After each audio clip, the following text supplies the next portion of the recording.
Welcome, ladies and gentlemen. My name is Josh Engelhart, health educator here with the Branch Hillsdale St. Joseph Community Health Agency, and I am joined with Chris and Alyssia, and we are going to have a conversation regarding THC and mental health. But before we go into that conversation, I am going to allow my guests to go ahead and introduce themselves a little bit more in depth, talking about the work that they do, also with the organizations that they are with. So, Chris, I'm going to go ahead and start with you.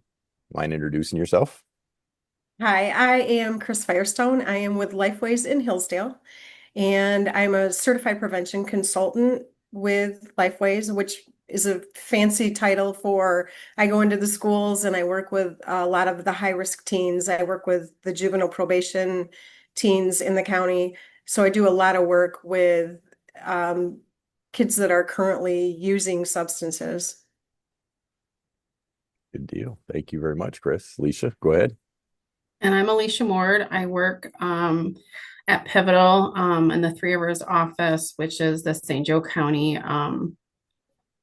provider as far as CMH services. I'm a licensed social worker, and I also have my CADC, which as far as alcohol and other substances go. Um, been doing that since I started my career in 2010.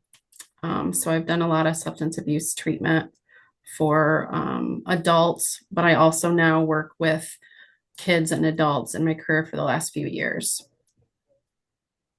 Good deal. Thank you both very much for being here and being a part of this conversation. So, all three of us we actually talked and discussed this, that none of us on here are claiming to be experts by any means. But we would agree that the work that we do has kind of allowed us to get some information, some education regarding this topic of THC and mental health. And by no means are we, doing this video to demonize marijuana or even THC use. We do want to provide some information, though, to help provide people with some education, if you will, to make maybe some better and more sound decisions and choices when it comes to the use of THC. And mental health and THC is kind of been a hot topic, especially since marijuana is being legalized in numerous states, especially here in Michigan as well. And I know in the work that you two do, this is something that you guys are probably pretty close to, at least in seeing people or individuals that are using THC, especially young people as well. Chris, as you said, you work with youth quite often. Do you guys care to expound a little bit more on this aspect of THC and mental health? Once again, this is something that is out there. We are starting to find in these studies that it does have an adverse effect on mental health, especially in youth and how the brain develops and things like that.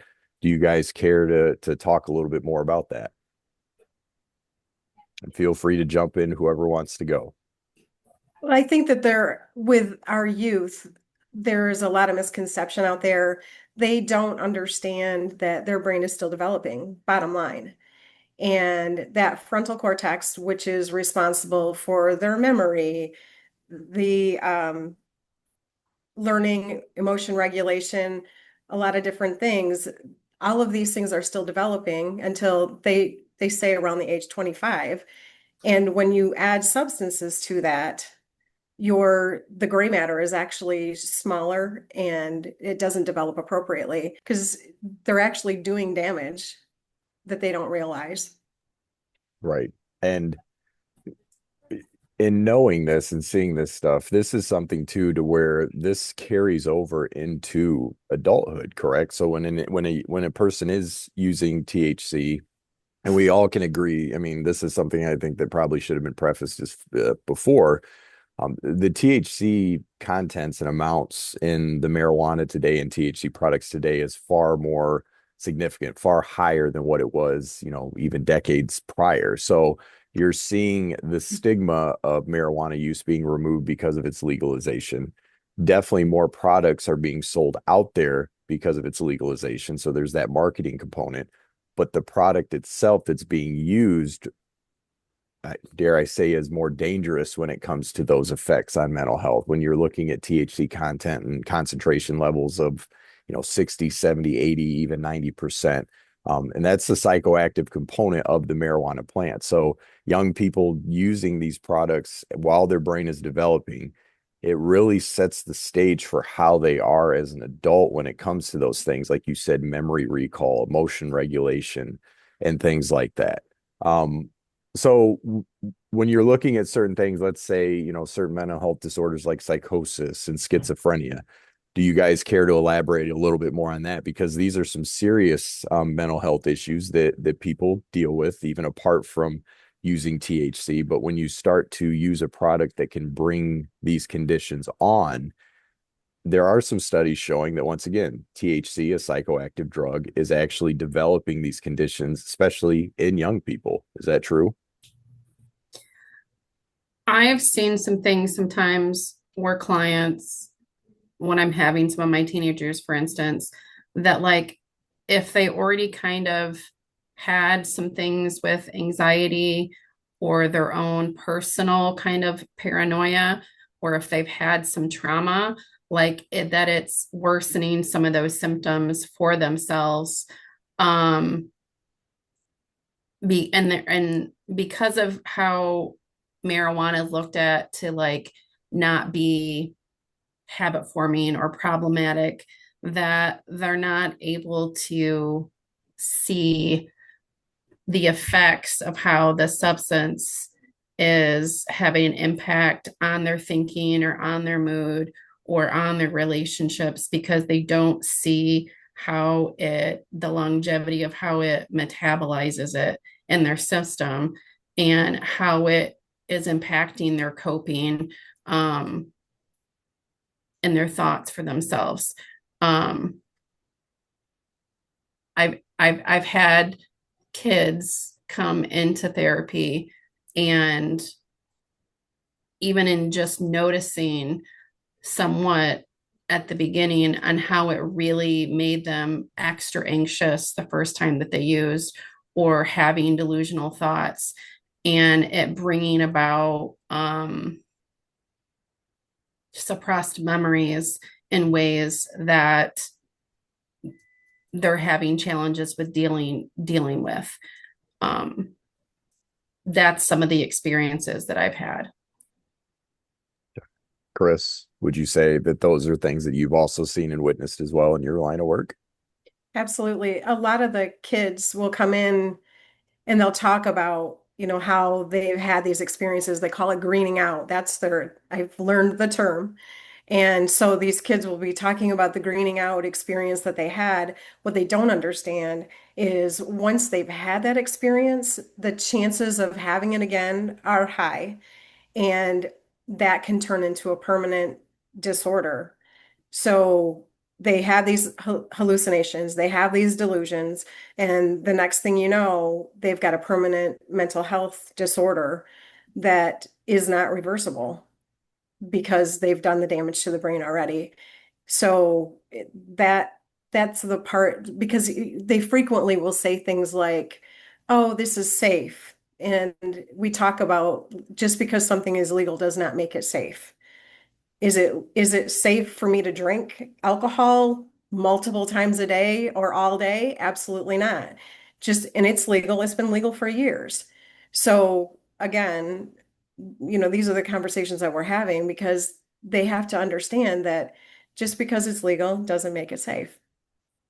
Right.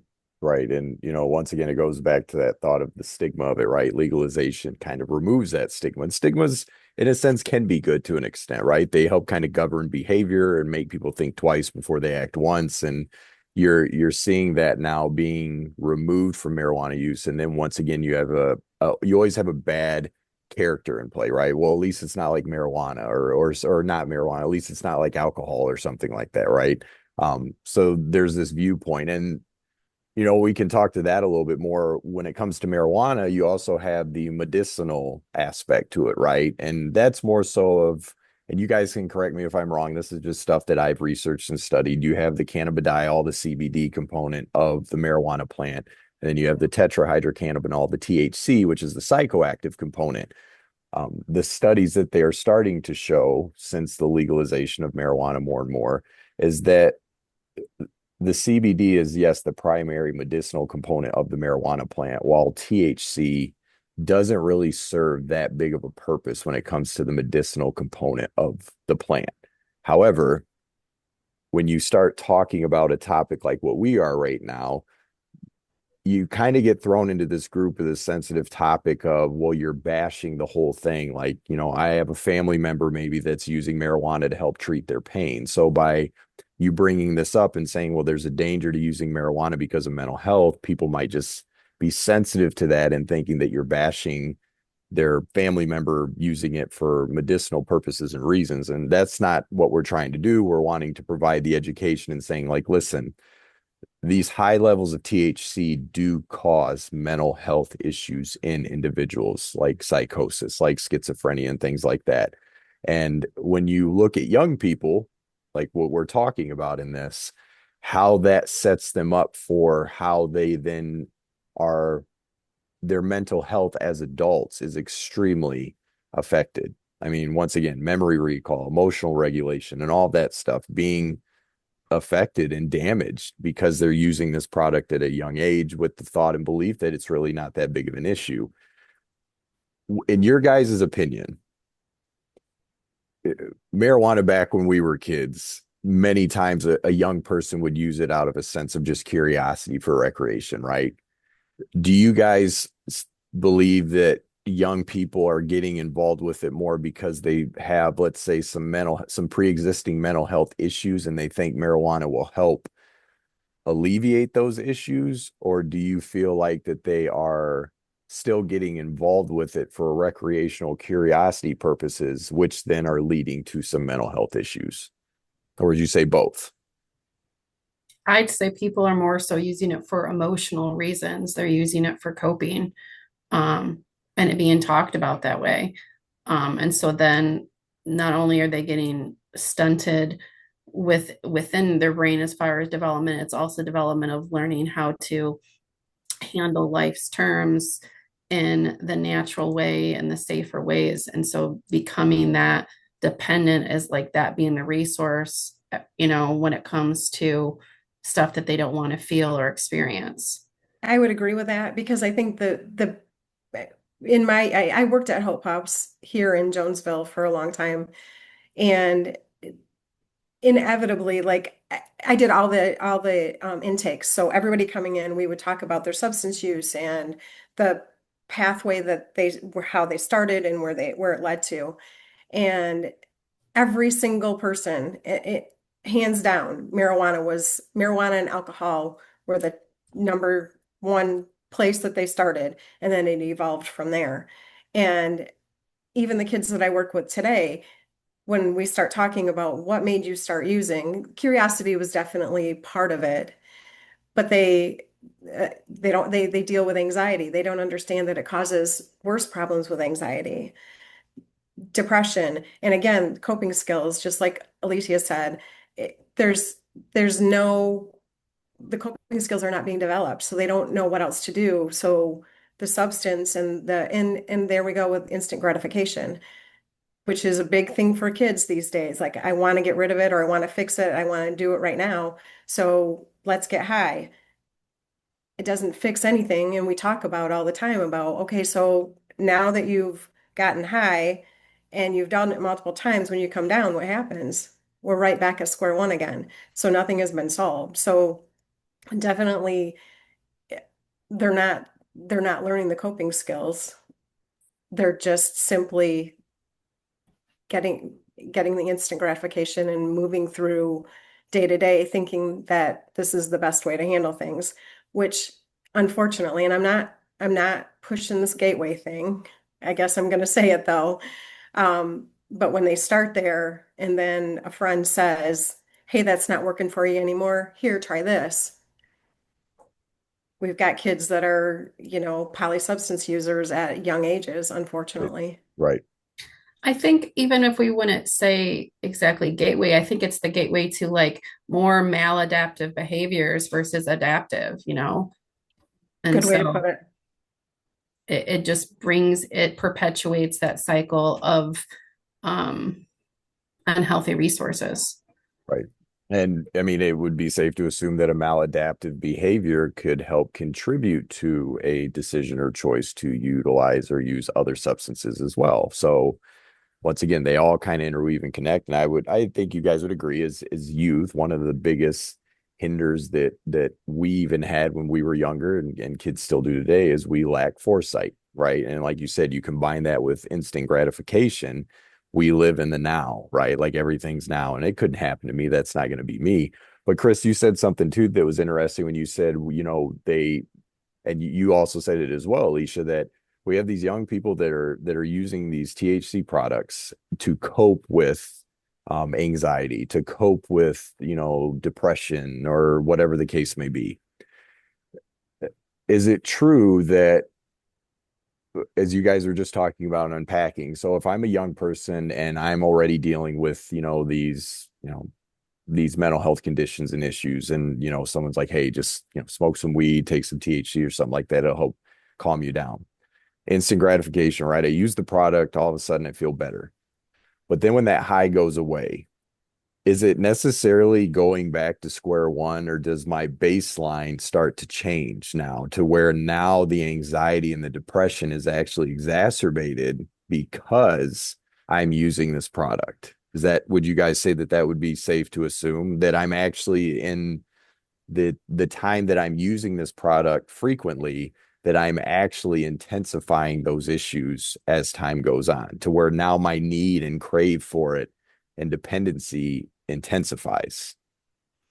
And it being about like the more you're using it, and it being similar to like somebody could take a long period off of a substance, and so maybe they're going to think they need a lot again, like they're building up that tolerance of needing to be able to have more in order to meet that underlying need.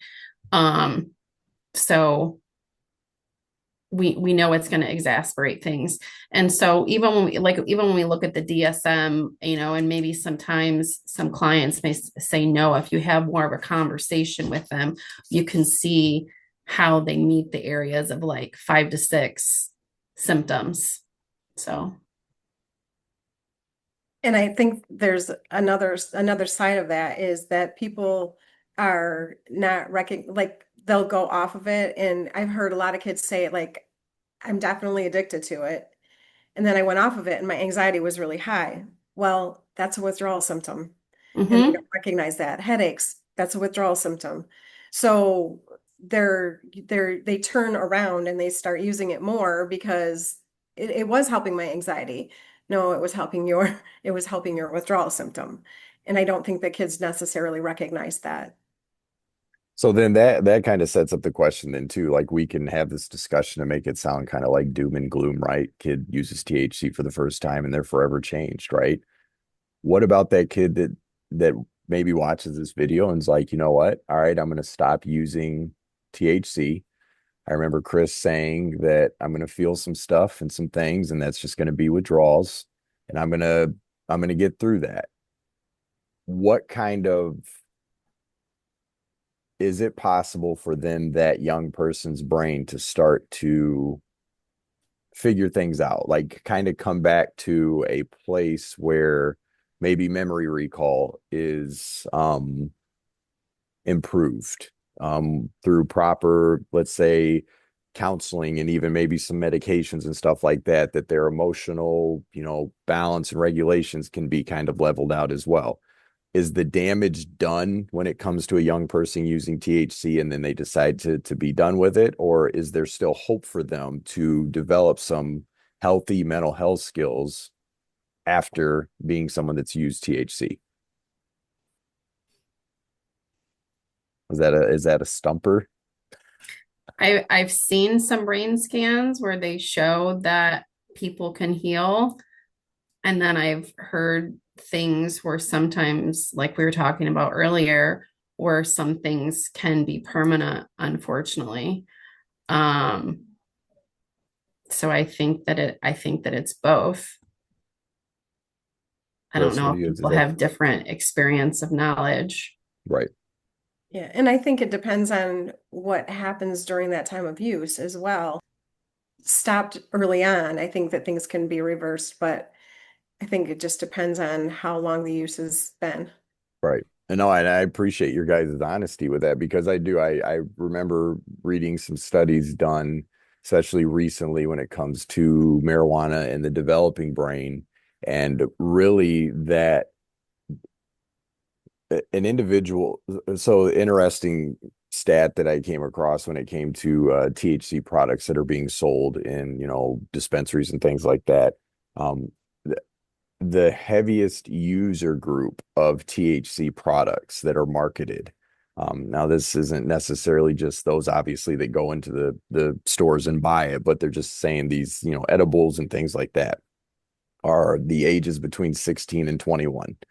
They're the biggest purchasing group, if you will, or user group. Obviously, you can't be 16 and go in somewhere and buy it, but they're just kind of doing this, just through different surveys and things like that. They're like, this is the group that's purchasing or using these products, which for anyone that, obviously understands mental health, we know that this is obviously during that time frame that the brain is developing. So if an individual is, and like you guys said, if a person has some real, some deep issues when it comes to psychosis and schizophrenia and all of that, that's going to be a huge determining factor in regards to their ability to, quote, bounce back. But it would be safe to assume that a person, let's say in their 60s or something, that has been dealing with this, their brain's developed, they've been using THC for years and things like that, that yes, chances are it'd be very hard to have those effects be reversed. But let's say a kid is 16, 17 years old and he's, he or she's just decided to use THC, maybe in a casual sense, and they've started to notice some issues. They've noticed a little bit more anxiety. They've noticed, they're not able to regulate emotions the way that they usually would be able to. And once again, when they are no longer using it, they're convinced that they need it more and all of this. And then they just decide after maybe a year or two of using it that they just want to stop using it. The ability for the brain to regulate and kind of bounce back, if that's the proper term, is far higher and greater in a younger brain than it would be in an older brain, correct? I was just at a conference probably a month ago, and there was a gentleman from Washington State who spoke, whose life work has been on THC, and he was talking about how even a young adult, teenager into the 20s, if they have had an experience with psychosis and then they continue to use and they continue to have those experiences, that the reversal will not happen. Oh, haven't done this yet in the video, but I want to make sure that we do this. When we speak about psychosis, we're speaking about a person, a break from reality, correct? Like this mental break from what's really happening and going on, correct? Right, because they're not going to even remember what's going Right. on in those moments. So in closing, I'm gonna just kind of throw out a uh a hypothetical situation here that I want each of you guys to respond to. And the information you guys have provided is great. Once again, the purpose of this is just to get people to have a little bit more food for thought, think twice before they act once. Once again, even put them on a track to maybe go and research and test the things that we're saying in this discussion. But let's say I'm watching this video. I can be a teenager, I can be an older individual, and I am convinced that marijuana, the THC, is the best thing for me when it comes to my mental health.